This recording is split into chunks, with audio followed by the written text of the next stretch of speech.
예수님께서 십자가에 달려 돌아가시기 위해서 예루살렘으로 계속 십자가로 계속 걸어가고 있습니다. 이제 바리새인들과 또 유대 지도자들과 갈등이 점점 커집니다. 안식일법의 갈등이 특히 가장 크고, 이제 율법을 어떻게 해석하느냐, 그 율법을 놓고 논쟁이 벌어집니다. 하루는 한 율법사가 예수님 앞에 이 테스트하기 위해서 질문을 합니다. 선생님, 내가 무엇을 하여야 영생을 얻을 수 있습니까? 질문을 합니다. 예수님이 대답합니다. 당신은 율법사인데 그거야 율법을 지키면 영생을 얻을 수 있지. 그런데 율법에는 뭐라고 기록되어 있고 또 그 기록된 율법을 당신은 어떻게 해석을 합니까? 어떻게 생각을 합니까? 이런 질문을 던졌어요. 그랬더니 율법사가 대답합니다. 주 너의 하나님을 사랑하고 또 내 이웃을 내 몸과 같이 사랑하라. 이렇게 말씀을 하고 있습니다. 이것이 율법입니다. 예수님이 대답합니다. 그 대답이 옳다. 네가 그렇게 살아라. 그 율법의 말씀을 지키고 살면 네가 구원을 얻을 것이야. 영생을 얻을 것이야. 대답을 했어요. 뭐 아무런 문제가 없어요. 구약을 잘 이해했어요. 이 율법사도 그렇고 예수님도 그렇고 의견이 또 일치가 되었어요. 흠잡을 데가 없어요. 그런데 율법사가 또 질문을 합니다. 아마 평상시에 자기가 가졌던 의문이겠죠. 하나님을 사랑하라, 이웃을 사랑하라. 그러면 구원이 완성된다는데 하나님 사랑하는 건 뭔지 알겠어요. 그런데 이웃을 사랑하라, 이게 뭔지 모르겠는데 왜 모르겠느냐? 이웃이 누구냐? 이 대상을, 어떤 대상을 이웃이라고 규정하고 그 이웃을 어떻게 사랑해야 되느냐? 여기에 항상 의문이 있었어요. 예수님께 질문합니다. 그런데 여기서 이웃이 누굽니까? 좀 범위를 정해주세요. 정의를 좀 내려주세요. 질문을 던집니다. 이웃이라는 단어, 신약 성경에 기록된 단어 플레시온이라는 단어인데 가까이 있는 사람, 이웃, 동료, 친구, 말 그대로 가까이 있는 사람을 뜻해요. 가까이 있는 사람, 친한 사람. 또 히브리 말의 이웃이라는 단어 레아를 보면 다른 사람과 관계를 맺고 있다. 관계인을 이웃이라 그래요. 그러니까 친한 사람이죠. 가까이 있는 사람. 그런데 율법사의 문제는 뭐 가까이 있다, 접근한다, 관계를 맺는다, 친구다, 이것조차도 애매하다는 거예요. 경계를 좀 그었으면 좋겠다, 이런 질문을 하는 거예요. 예수님이 이야기를 시작합니다. 이 이야기에 세 종류의 사람이 등장합니다. 먼저 버리고 간 사람이 등장합니다. 버리고 간 사람들은 강도인데 떼강도예요. 떼강도, 조폭입니다. 뭘 버리고 갔느냐? 내용이 이렇습니다. 어떤 사람이 예루살렘에서 여리고로 내려가는데 성경에서도 내려간다고 돼 있어요. 이게 지형이 내려가는 거예요. 예루살렘은 높은 산 꼭대기에 있고 여리고는 낮은 강물이 흐르는 요단강 옆에, 그러니까 지리적으로도 내려가는 거예요. 내려갔는데 이 떼강도를 만났어요. 이 떼강도들이 이 행인의 옷을 벗기고 때려서 거반 죽은 것을 버리고 갔다고 기록되어 있어요. 거반 죽은 거. 그러니까 죽었는지 살았는지 전혀 신경 안 쓰고 그냥 구타를 하고 이 귀중품을 빼앗고 그냥 내팽개쳤다. 이 사람이 그냥 숨만 쉬고 있다. 계속 내버려두면 죽을 것이다. 숨만 붙어 있지 이미 죽은 목숨이다. 그걸 성경은 오늘 얘기하고 있는 거예요. 그런 상태에서 이제 혼자 버려졌어요. 예루살렘에서 여리고는 거리는 한 30km가 되는데 이 내리막길이고 산길이에요. 그리고 이 꼬불꼬불한 길로 되어 있고 그래서 도둑들이 들끓었어요. 아주 위험한 길이었어요. 근데 이 강도들이 행인을 이렇게 강탈해버린 거죠. 버리고 갔어요. 두 번째는 피해간 사람들, 제사장과 레위인이 등장합니다. 이 사람이 이렇게 쓰러져 있는데 마침 한 제사장이 가다가 이것을 봤어요. 그리고 피하여 지나갔습니다. 레위인도 조금 있다가 레위인이 그곳을 지나가다가 이를 보고 피하여 지나갔습니다. 근데 제사장이나 레위인이나 그 행위하는 거를 똑같은 단어를 썼어요. 보고 피하여 지나갔다. 봤어요. 예, 못 본 게 아니에요. 봤어요, 분명히. 사람이 쓰러져 있는 걸. 그런데 뭐 했다고요? 피했다고요. 또 지나갔어요. 지나갔다고 하는 것은 먼 길을 돌아갔다는 거예요. 가까이 가지 않고 도리어 더 돌아갔다는 거예요. 방임을 했다는 거예요. 버리고 간 사람, 이 상황을 회피하고 도피한 거죠. 강도 만났다고 하는 것이 무엇일까요? 본문의 예수님의 비유에 의하면 말 그대로 강도들을 만났어요. 조폭을 만나서 폭행을 당하고 귀중품을 뺏겼어요. 오늘날의 강도 만난 사람 누구일까요? 일단은 외적인 강도를 만난 사람, 육체적인 손상을 당한 사람, 병든 자, 실패한 자, 파산한 자, 물건을 빼앗긴 자, 전쟁 난민들, 노예들, 이런 사람들일 거예요. 또 내적인 강도 만난 자가 있어요. 내적 자유, 정신적 자유가 없는 사람들, 무언가에 중독에 되어서 끌려가는 사람들, 상처에서 헤어나오지 못하는 사람들, 또 세상의 이 풍조, 물질 만능, 돈이면 모든 것을 할 수 있다는 이 신화 속에 빠져서 철저하게 그 신화 속에서 살아가는 사람들, 역시 강도 만난 사람들입니다. 이들은 자신이 원하지 않는 곳에서 쓰러져 있습니다. 넘어져 있습니다. 아무도 도와주는 사람이 없습니다. 이웃이 가까이 있는 사람이라 그러는데 가까이 오는 사람이 없습니다. 이웃이 없습니다. 그런데 이웃이 필요합니다. 누군가가 가까이 와줘야 되는데 보고 피해서 다 도망갑니다. 제사장과 레위인이 피하여 도망간 데는 나름 이유가 있겠죠. 제사장, 자기도 강도 때를 만나면 어떻게 됩니까? 두려움이 있죠. 심지어는요, 이 도둑들이 연극까지 하는 거예요. 연극까지. 강도가 많이 드니까 강도 피해를 당한 것처럼 코스프레를 해가지고 도와주러 오면 주변에 있던 강도들이 또 떼강도가 일어나가지고 한 사람을 아주 그 강탈을 하는 거예요. 시나리오까지 짜는 거예요. 축구로 따지면은 아예 이 사람들이 계획, 작전까지 세우는 거예요. 두 번째로는 강도 만난 사람 보고 여보세요, 괜찮아요? 근데 이미 죽었어요. 그럼 시체를 만졌으니 부정해졌으니 정결의 시간이 필요한데 지금 바쁜 일정으로 가서 제사도 드려야 되고 또 율법사는 이 레위인은 또 율법 강의도 해야 되고 신학대학에 가서 강의도 해야 되고 하는데 이거 일정에 차질이 생긴단 말이에요. 그래서 피해서 도망갔어요.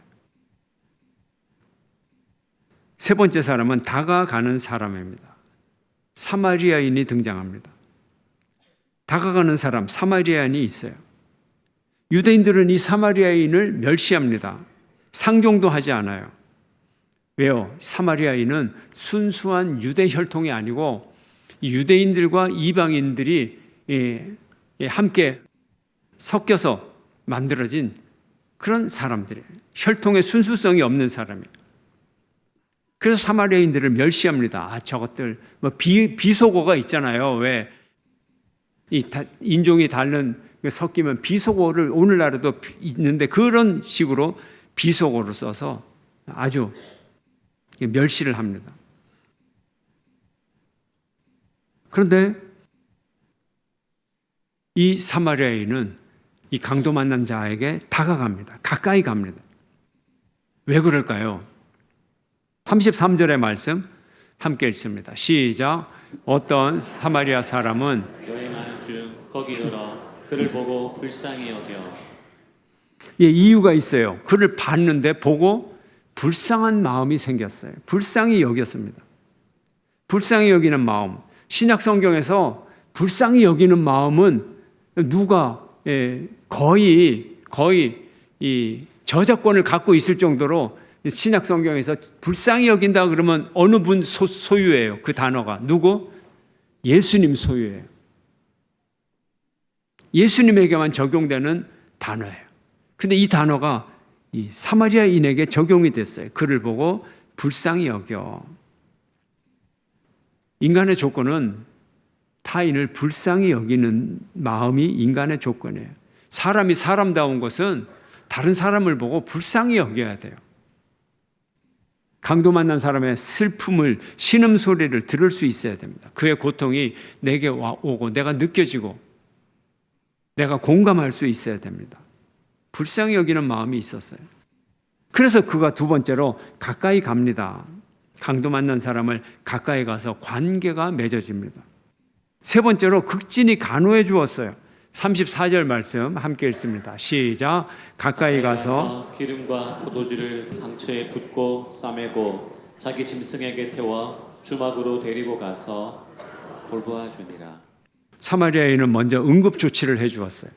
포도주로 이 소독을 하고 상처에 기름을 붓고 그래서 상처를 보호해 주고 또 통증을 완화시켜 주잖아요.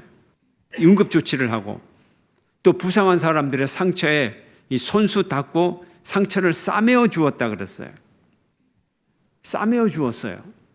지금 여행자가 무슨 큰 응급 조치 키트를 갖고 다니는 것도 아니고 붕대를 잔뜩 갖고 다니는 것도 아니고 그리고 이 사람이 강도 만나서 쓰러져 있는데 상처가 어디 있을까요? 온몸에 전신에 상처가 있어요. 밴드 몇 개 이렇게 다 발라서 될 일이 아니에요. 온몸을 싸줘야 되는데 그럼 뭐겠어요?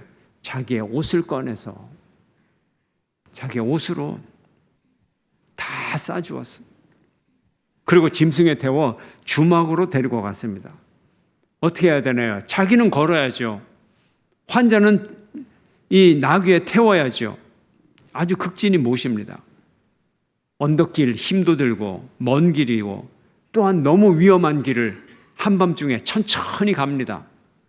강도가 언제 쳐들어올지 모릅니다. 굽이굽이 천천히 산길을 걸어 내려가서 조폭의 세트피스에 당하지 않고 주막에 도착을 했어요. 이 주막은 아주 큰 많은 사람이 숙박할 수 있는 대규모의 여관을 의미합니다.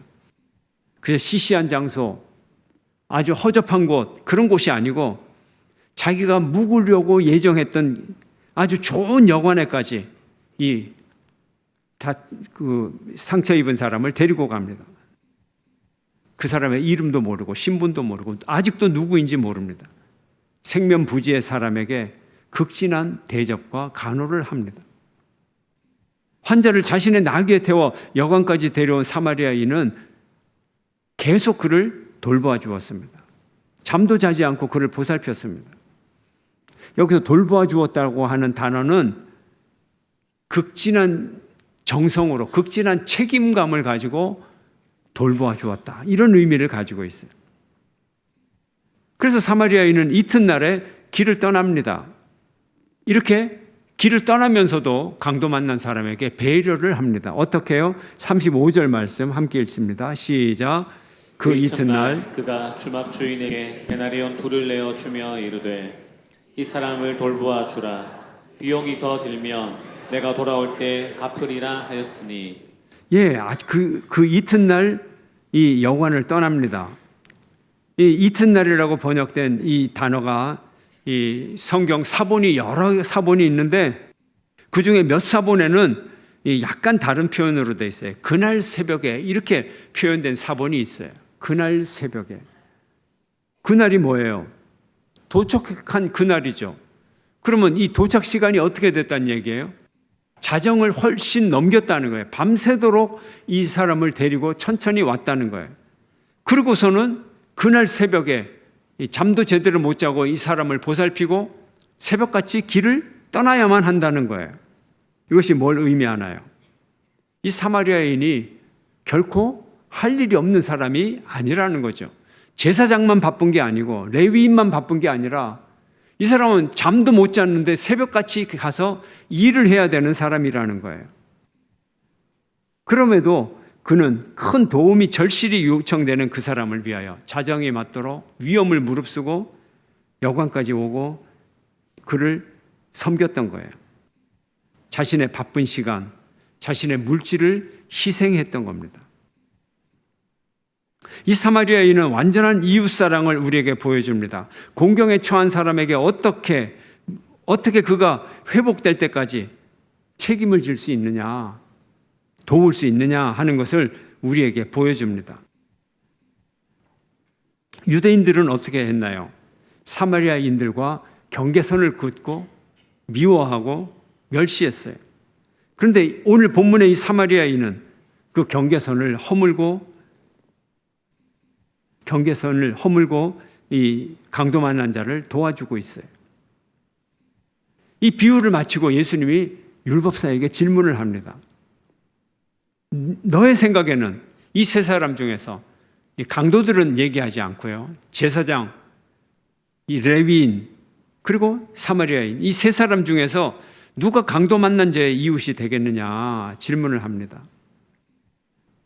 율법사가 대답합니다. 자비를 베푼 자입니다. 예수께서 말합니다. 가서 너도 이와 같이 하라.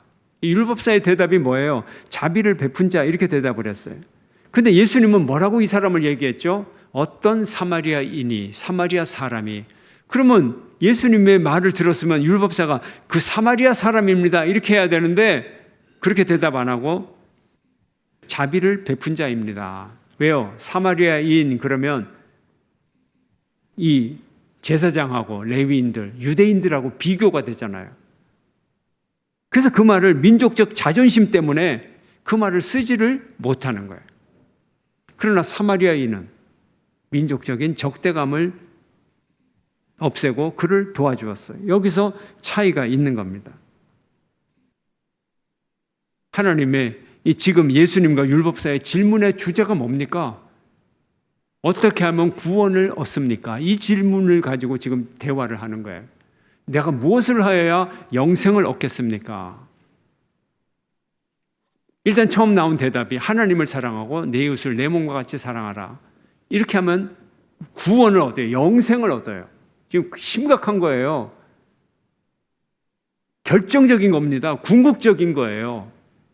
근데 하나는 이해가 되는데 반은 이해가 안 돼요. 그 반 중에서도 이웃의 개념만 해결되면 내가 이제 완전한 구원 얻는 길을 갈 수 있는데 거기서 자꾸 질문이 생기는 거죠.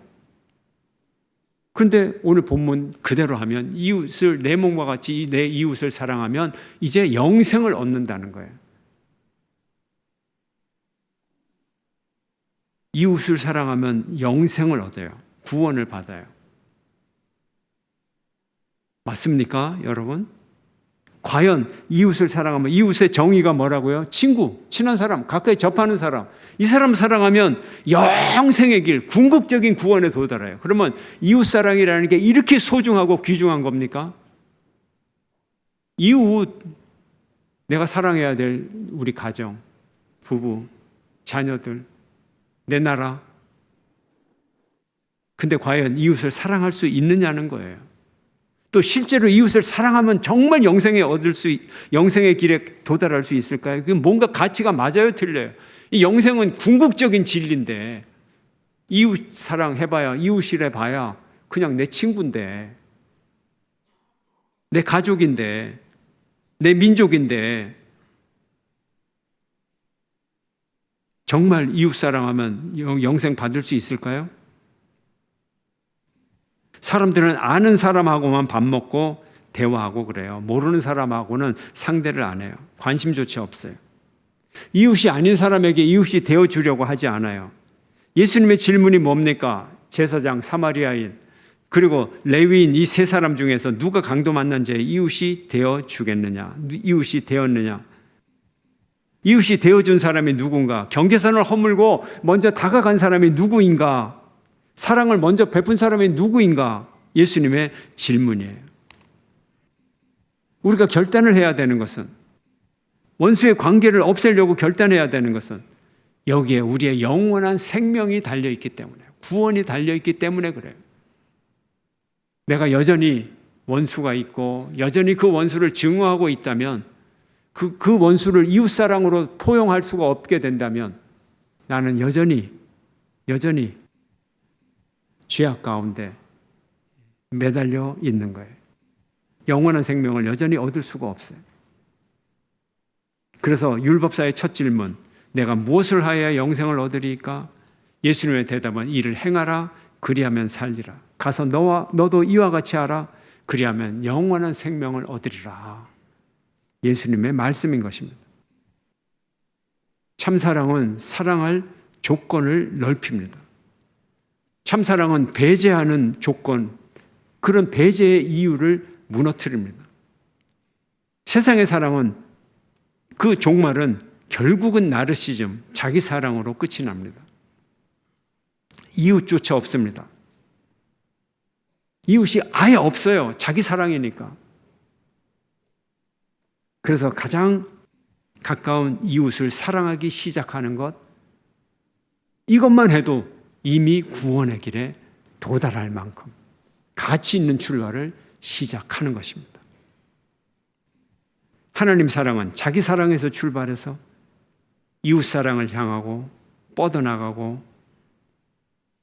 모든 것을 사랑할 수 있는 그 사랑으로 나가게 됩니다. 개념 속에서 좁아지고 제한되고 박제화되고 고정화되고 그런 사랑의 대상을 찾아가는 것이 아니라 모든 사람을, 사랑의 대상을 내가 넓혀가는 거예요. 찾아가는 것이 아니라 넓혀가는 거예요. 참사랑은 사람들의 마음속에 있는 한계, 제한들, 조건들을 다 무너뜨려 줍니다. 이웃과의 관계를 가로막고 있는 높은 장벽을 다 허물어 줍니다. 이웃에게 다가갈 수 없는 통로들을 다가갈 수 있도록 통로의 문을 열어줍니다. 멀리 있던 사람을 가까운 이웃으로 만들어가고, 사랑하니까 이웃이 되고 이웃이니까 사랑하게 되는 사랑의 관계를 만들어갑니다. 예수님의 십자가는 모든 장벽을 허물었습니다. 예수님의 십자가만큼 어리석은 것이 어디 있습니까?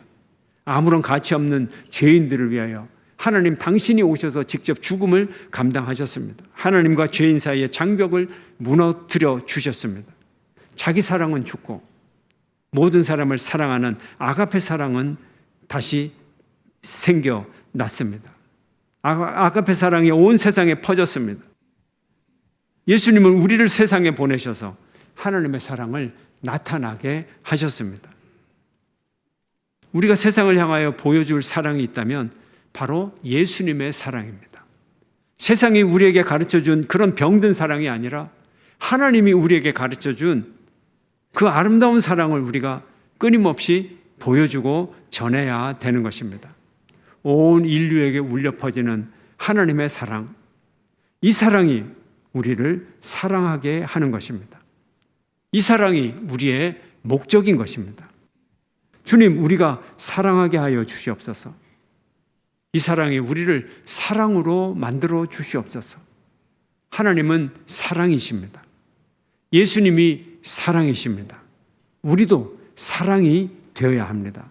우리가 사랑하는 사람이 되면서 우리 자신이 사랑이기를 원합니다. 주님, 우리가 사랑이게 하소서. 저 여러분 모두의 기도가 되기를 주의 이름으로 축원합니다. 기도하시겠습니다.